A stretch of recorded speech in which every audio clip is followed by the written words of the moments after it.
Hello guys, welcome to my class. Today we will study one more interesting chapter of class 6th history, chapter number 5, and the name of that interesting chapter is Kingdoms, Kings and an Early Republic. Dear students, as you know that this is very lengthy chapter, so for your convenience I have divided this video or this chapter into different parts. So this is your part 1, and in this part we will come to know about the different types of Varna system, its practices, and why did people oppose the system of Varnas. So let's start.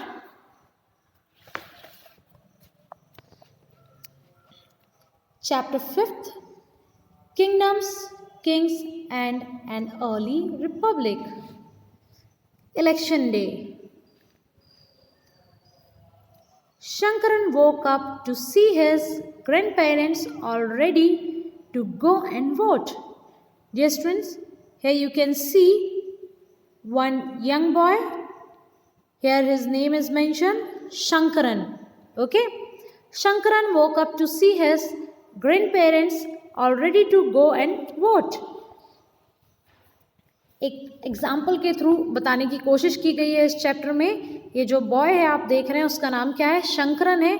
और शंकरन जब एक दिन जल्दी सुबह उठता है तो उसने देखा कि उसके ग्रैंड पेरेंट्स, जो उसके दादा दादी या नाना नानी जो भी हैं, वो तैयार हो रहे हैं. किस लिए तैयार हो रहे हैं? All ready to go and vote.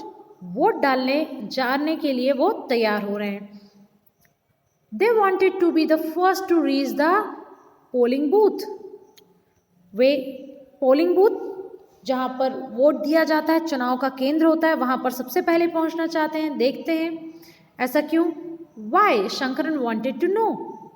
Shankaran जानना चाहता है कि वे आखिर इतने एक्साइटेड क्यों हैं. Were they so excited? Were they so much interested? वे ऐसा करने के लिए इतना इंटरेस्टेड क्यों हैं. Somewhat impatiently, his grandfather explained, "We can choose our own ruler today." तो उसके दादाजी उसे क्या जवाब देते हैं कि आज हम अपने शासकों का चुनाव करने जा रहे हैं, आज हम हमारे रूलर का चुनाव करने जा रहे हैं. Who will govern the country? देश में कौन शासन करेगा कौन नहीं, इस बात का निर्णय करने के लिए आज हम जा रहे हैं. जल्दी जल्दी में उसके नाना जी ने या दादाजी ने उसे सिर्फ इतना ही बताया.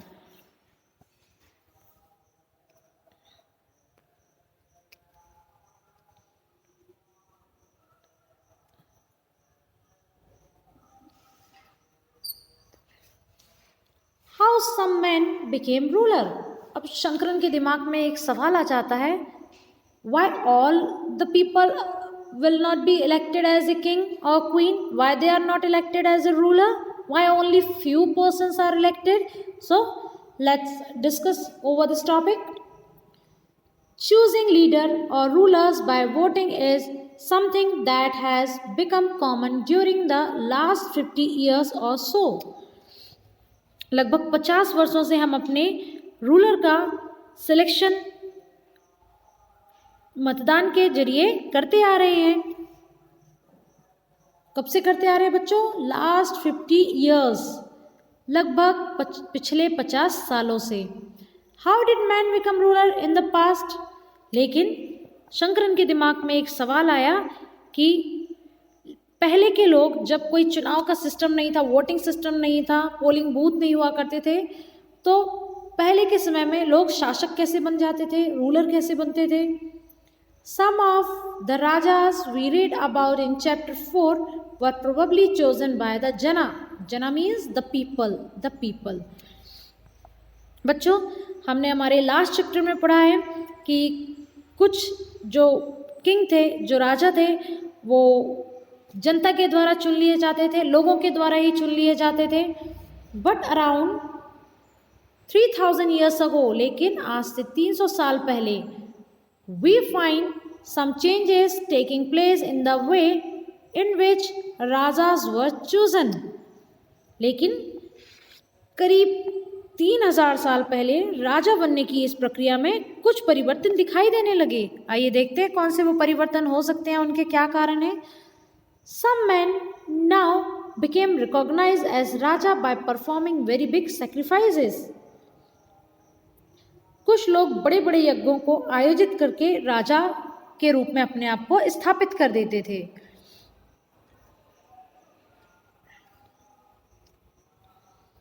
The Ashwamedha or the horse sacrifice was one of such rituals. अश्वमेध यज्ञ एक ऐसा यज्ञ था, एक ऐसा आयोजन था जिसमें एक घोड़े को राजा की देखरेख के लिए क्या किया जाता था, इस तरीके के आयोजन किए जाते थे। और जो व्यक्ति इसका सफल आयोजन करता था, लोगों के बीच में, जनता के बीच में वो इतना लोकप्रिय हो जाता था कि इतने बड़े आयोजन करने के कारण उसे क्या मान लिया जाता था, राजा। चलिए अब देखते हैं कि अश्वमेध यज्ञ क्या है। A horse was let loose to wander freely, and it was guarded by the Raja's men. If the horse wandered into the kingdom of other Rajas and they stopped it, they had to fight. क्या होता था बच्चों? A horse was let loose to wander freely and it was guarded by Raja's men. इसमें अश्वमेध यज्ञ में क्या होता है, एक घोड़े को, जो राजा का घोड़ा रहता है, उसे लोगों की देखरेख में स्वतंत्र छोड़ दिया जाता है घूमने फिरने के लिए। और if the horse wandered into the kingdoms of other rajas, और ये घोड़ा यदि किसी दूसरे राजा के राज्य में प्रवेश कर जाता था और यदि उस राज्य का राजा उसे रोकने की कोशिश करता था तो उसे क्या करना पड़ता था, दे हैड टू फाइट, उन्हें उस राजा से फाइट करनी पड़ती थी, युद्ध लड़ना पड़ता था। If they allowed the horse to pass, it means they accepted the rajas who wanted to perform the sacrifice was stronger than them. और यदि उन्होंने घोड़े को जाने दिया, घोड़े को नहीं पकड़ते हैं, तो इसका मतलब ये माना जाता था कि अश्वमेध यज्ञ करने वाला राजा उनसे ज़्यादा शक्तिशाली है। These rajas were then invited to the sacrifice, और इन सभी राजाओं को उस अश्वमेध यज्ञ में शामिल किया जाता था, आमंत्रित किया जाता था। Which was performed by specially trained priests who were rewarded with gifts. और ये जो यज्ञ था वो किसके द्वारा किया जाता था, ये यज्ञ विशिष्ट पुरोहितों के द्वारा, ट्रेन प्रीस्ट जो होते थे उनके द्वारा किया जाता था। और बदले में इन पुरोहितों को, इन पंडितों को राजा के द्वारा बहुत महंगे और बहुमूल्य क्या दिए जाते थे, गिफ्ट्स दिए जाते थे, उपहार दिए जाते थे। The Raja who organized the sacrifice was recognized as being very powerful and all क्या हुआ,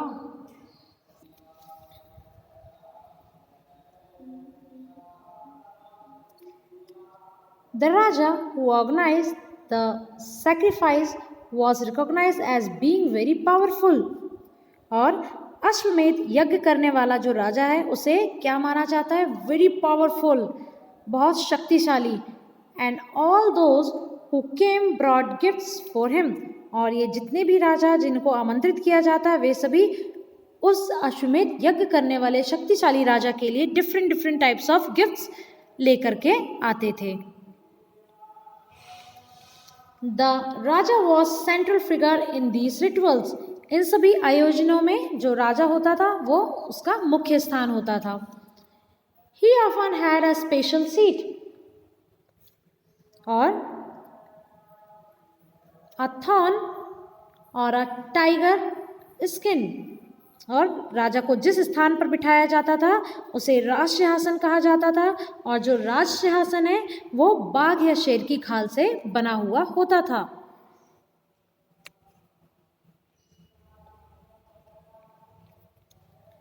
His charioteer, who was in his companion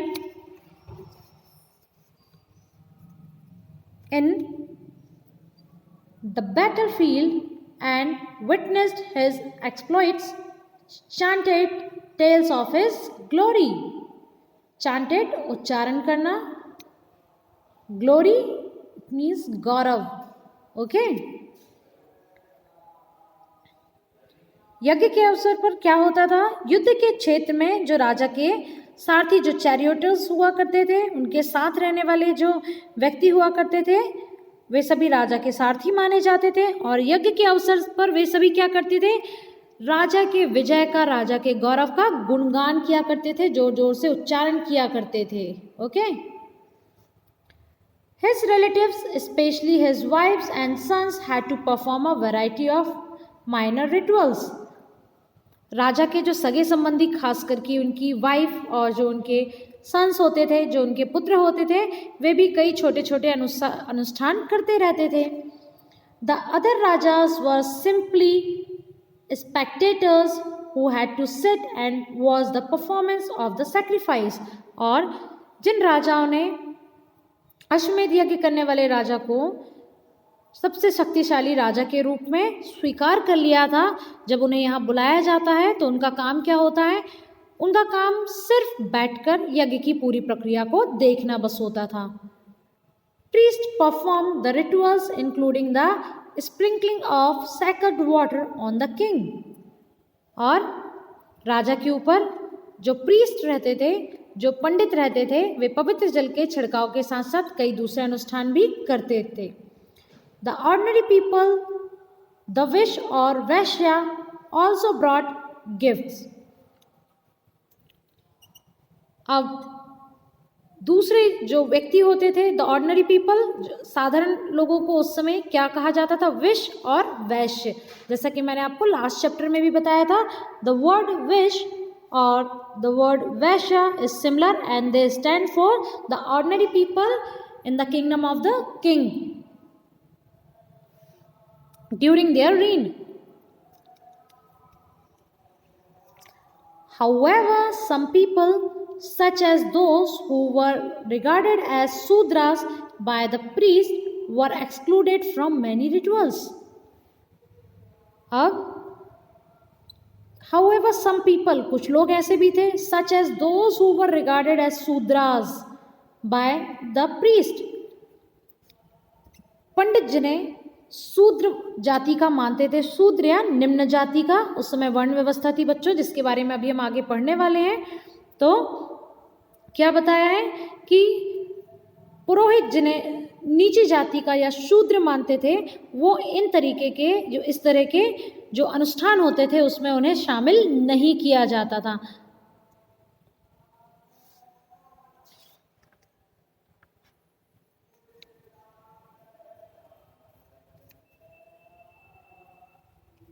Now something has given here.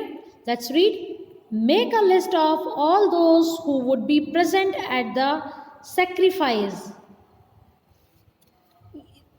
हमें क्या करना है बच्चों? इस जो यज्ञ है, ये जो सैक्रिफाइस है, उसमें जितने लोग उपस्थित थे, जितने लोग प्रेजेंट थे, उनकी लिस्ट बनानी है. इट मीन्स अश्वमेध यज्ञ में किन लोगों को आना अलाउ किया गया था. Which are the categories that are described in the terms of their occupations? और पेशे के आधार पर वहाँ कौन कौन से वर्ग थे, इन सभी के बारे में जानकारी हमें तब मिल पाएगी बच्चों जब हम वर्ण के बारे में पढ़ेंगे.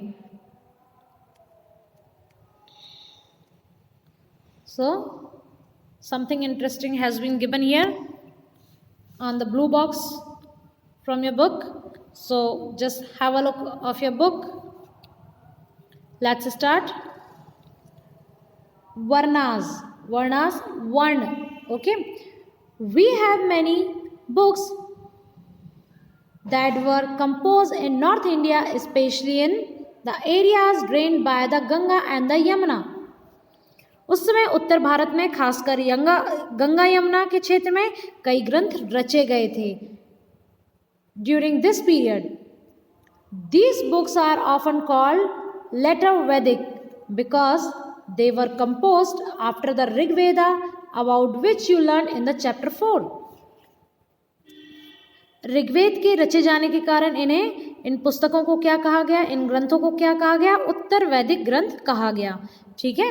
और ऋग्वेद क्या था बच्चों, मैंने आपको बताया था कि हमारे 4 प्रकार के वेद थे, ऋग्वेद, यजुर्वेद, सामवेद, अथर्ववेद। तो सबसे प्राचीन और सबसे पहला यदि कोई वेद था तो वो है ऋग्वेदा। उसके बाद जितने भी ग्रंथ रचे गए उन्हें उत्तर वैदिक ग्रंथ कहा गया। This includes the Samveda, Yajurveda and Atharvaveda as well as other books. These were composed by priests and that described how rituals were to be performed. They also contain rulers about the society. पुरोहितों द्वारा जितने भी ग्रंथ रचित किए गए या बनाए गए, उन ग्रंथों में विभिन्न प्रकार के अनुष्ठानों जैसे कि अश्वमेध यज्ञ, मेघ यज्ञ, उन्हें पूरा करने की विधियां, ये सारी बातें प्रीस्ट के द्वारा बताई गई थी। और इन वेदों में और भी क्या चीज़ें खास थी, इनमें मुख्य रूप से ये बताया गया था कि सामाजिक नियमों को कैसे पूरा करना है, how to fulfil the rules of the society, how to rule the society और how to run the society. There were several different groups in the society at this time. और उस समय में जो समाज था वो कई वर्गों में बटा हुआ था, कई समूहों में बटा हुआ था। जैसे कि हम आज देखते हैं कोई समाज में, आप अपने आसपास भी देखेंगे बच्चों कि कोई जैन धर्म को मानने वाला है, कोई मुस्लिम धर्म को मानने वाला है, कोई पारसी, कोई बौद्ध, कोई सिख, कोई हिंदू। Different types of people are living together in a society. So in the series priest and warriors, farmers, herders, traders, craft persons, laborers, fishing folk and forest people। और उस समय का जो समाज था उसमें रहने वाले लोगों को किस आधार पर बांटा गया था, कुछ पुरोहित थे तो कोई युद्ध लड़ने वाले योद्धा थे, कृषि का काम जो करते थे, फार्मिंग का काम, वो कृषक हो गए, फार्मर हो गए, पशुओं जानवरों को रखने वाले पशुपालक बन गए, कुछ ट्रेडर्स व्यापारी हो गए, कुछ क्राफ्टमैन शिल्पकार, कुछ लेबर श्रमिक और कुछ मछली पकड़ने वाले और कुछ जंगल में रहने वाले लोगों की कैटेगरी अलग से बनाई गई थी। Some priest and warriors were rich. कुछ जो व्यापारी थे, कुछ किसान थे, वे क्या थे, बहुत अधिक संपन्न थे।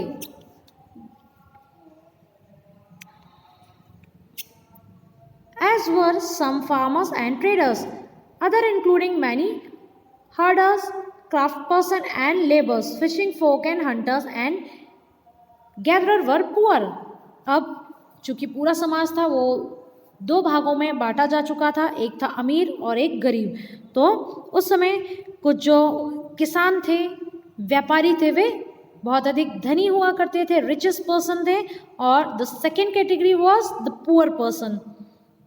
अब देखते हैं उसमें कौन कौन आते थे। उसमें पशुपालक, शिल्पकार, श्रमिक, मछली पकड़ने वाले, शिकारी, लेबर्स, हर्डर्स, क्राफ्ट पर्सन और गैदरर्स। गैदरर्स मतलब जो भोजन इकट्ठा करने का काम किया करते थे, वे निर्धन थे, गरीब थे।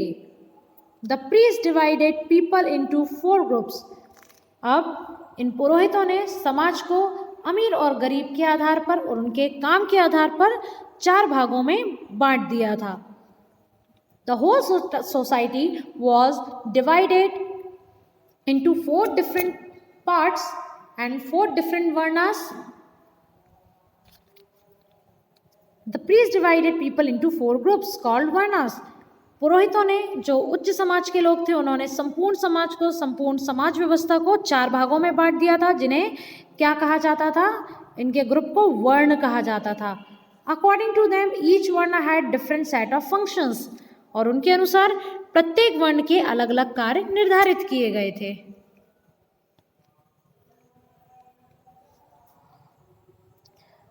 Here we are going to read about the first varna. The first varna was that of Brahmin. Brahmin were expected to study and teach the Vedas, perform sacrifices and receive gifts. जो सबसे बड़ा वर्ग था, जो सबसे बड़ा वर्ण था पहला, वो कौन सा था? वो था ब्राह्मणों का वर्ण था।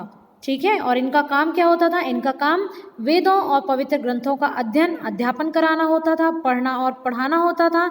ये यज्ञ करते थे और बदले में इन्हें बहुत अधिक गिफ्ट्स दिए जाते थे। एक प्रकार से कहना चाहिए बच्चों कि in the society they were treated as the highly paid persons. सबसे ऊंचा स्थान यदि समाज में किसी का था तो वो ब्राह्मण का हुआ करते था। In the second place were the rulers, are also known as Chhatri. They were expected to fight battles and protect people. अब जो दूसरा वर्ण था, सेकेंड कैटेगरी थी, उनको क्या कहा जाता था? वो शासकों का था। इनमें छत्री, सैनिक, योद्धा और युद्ध करना जिनका काम होता था और जो लोगों की राज्य की रक्षा करते थे, उन्हें सेकेंड कैटेगरी मिली हुई थी। वो हमारा सेकेंड वर्ण था। इसमें कौन लोग शामिल थे बच्चों? मैंने आपको बताया, दे वर कॉल्ड एज क्षत्रिय। ठीक है। Now let's move to the third one. Third were the विश और the Vaishyas. They were expected to be farmers, herders, traders. Both the Chhatri and the Vaishyas could perform sacrifices. अब जो तीसरा वर्ण था वो कौन था बच्चों? उसे विश्य या वैश्य कहते थे। पहला वर्ण, first varna was Brahmin, second belongs to the Kshatriya and third was Vaishya. और ये जो वैश्य कैटेगरी थी इसमें कौन आते थे बच्चों? इनमें फार्मर्स आते थे, हर्डर्स आते थे और व्यापारी ट्रेडर्स आते थे। Both the Kshatriya and Vaishyas could perform sacrifices. चूँकि ब्राह्मण तो इस तरीके के यज्ञ और अनुसंधान कराते ही रहते थे, इसलिए उन्हें पूरी अनुमति थी। साथ ही साथ ये जो क्षत्रिय और वैश्य वर्ग के लोग थे समाज में, इन्हें भी अच्छा खासा स्थान प्राप्त था और अधिकार प्राप्त थे, ये यज्ञ कर सकते थे। Now let's come to know which is the fourth वर्ण।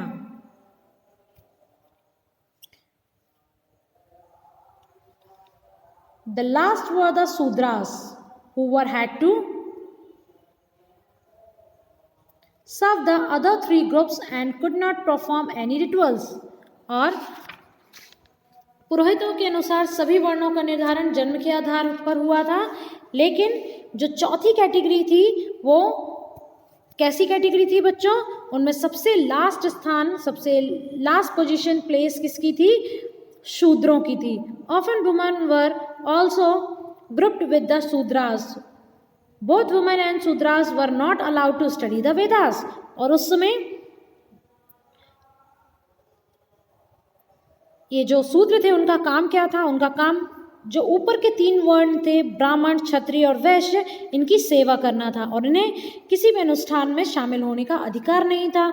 और प्रायः औरतों को भी शूद्रों के समान माना गया था। इसलिए सभी वर्ग की महिलाएं, चाहे वे पंडित हों, चाहे वे वैश्य वर्ग की हों, चाहे वे क्षत्रिय वर्ण की हों, महिलाओं को शूद्रों के समान माना गया था और वेदों के अध्ययन करने का उन्हें अधिकार नहीं था। It means you can say that in उत्तर ऋग्वैदिक काल द सिचुएशन और the condition of woman were pitiable, plightful, बहुत अधिक उनकी दुर्दशा थी। The priest also said these groups were decided on the basis of the birth. पुरोहितों ने माना है कि इनका जो इस तरीके के वर्ण का निर्धारण किया गया है कि किसी को पंडित क्यों माना गया है, किसी को क्षत्रिय क्यों माना गया, तो इनके काम के आधार पर और इनके जन्म के आधार पर इनका निर्धारण किया गया। For example, if one father and mother were Brahmin, one could automatically become a Brahmin and so on. For example, ब्राह्मण माता पिता की संतान आजीवन ब्राह्मण रहेगी। Later they classified some people as untouchable, और बाद में कुछ लोगों को अछूत भी माना गया। Untouchable it means उन्हें दूसरे लोग कोई छू नहीं सकते, वे दूसरे लोगों को छू नहीं सकते थे, इसे कुरीति के रूप में देखा गया था। These included some craftspersons, hunters and gatherers, as well as people who helped perform burials and cremation. The priest said that contact with these groups was polluting. अब ये जो अनटचेबिलिटी थी वो कहाँ से आई? तो जो अनटचेबल कास्ट थी, जो अछूत वर्ग में कौन कौन आता था बच्चों? उसमें शिल्पकार, शिकारी, जो फूड गैदरर थे, ये सभी आते थे। साथ ही इनमें वे लोग भी आते थे जो शवों को, इट मीन्स डेड बॉडीज़ को दफनाने और जलाने का काम करते थे। और उस समय ऐसा माना जाता था कि इन लोगों से साथ में उठा बैठा नहीं जा सकता है, ये गंदी जात होती है, या फिर कहना चाहिए इन्हें समाज गलत नज़रों से देखता है, इनके साथ भेदभाव किया जाता है और इनके साथ कांटेक्ट रखना अच्छा नहीं माना जाता था। Many people did not accept the system of Varnas laid down by the Brahmins. Some kings thought that they were superior to the priests. Others felt that the both could not be basis of deciding other Varna people belongs to. अब क्या हुआ? कई लोगों ने ब्राह्मणों के द्वारा बनाई गई इस वर्ण व्यवस्था को स्वीकार नहीं किया, क्योंकि कुछ राजा स्वयं को ब्राह्मणों से भी श्रेष्ठ मानते थे और कुछ लोगों का, विद्वानों का ये भी कहना था कि जन्म के आधार पर किसी का वर्ण तय नहीं किया जा सकता है। Besides, some people felt that there should be no differences among people based on occupation. और इसके अतिरिक्त कुछ लोगों का मानना था कि व्यवसाय के आधार पर भी लोगों के साथ भेदभाव करना अच्छी बात नहीं है, उचित नहीं है। Other felt that everybody should be able to perform rituals and other condemned the practice of untouchability. और कुछ लोगों का कहना था कि जैसे ब्राह्मण, क्षत्रिय और वैश्य को अनुष्ठान और यज्ञ करने का अधिकार दिया गया, उसी तरीके से ये जो फोर्थ कैटेगरी थी उन्हें भी सभी के साथ समान अधिकार मिलने चाहिए थे। और कुछ लोगों ने छुआछूत की ये जो भावना थी उसकी बहुत अधिक निंदा की।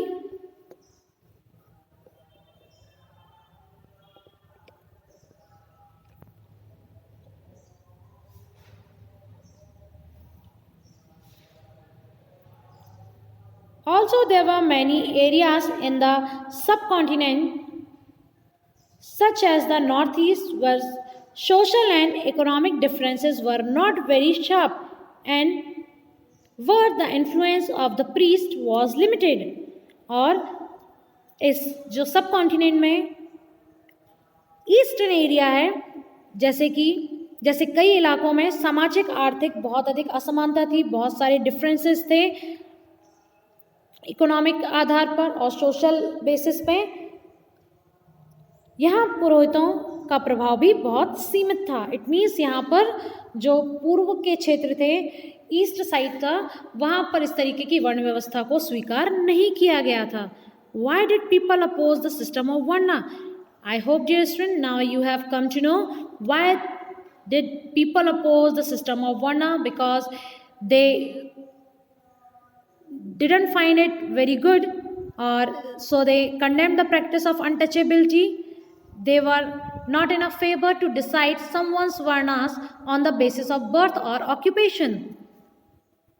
Dear students, this much is enough for you. So very soon I will upload my second part of this chapter. Till then, keep watching, keep understanding. Thank you.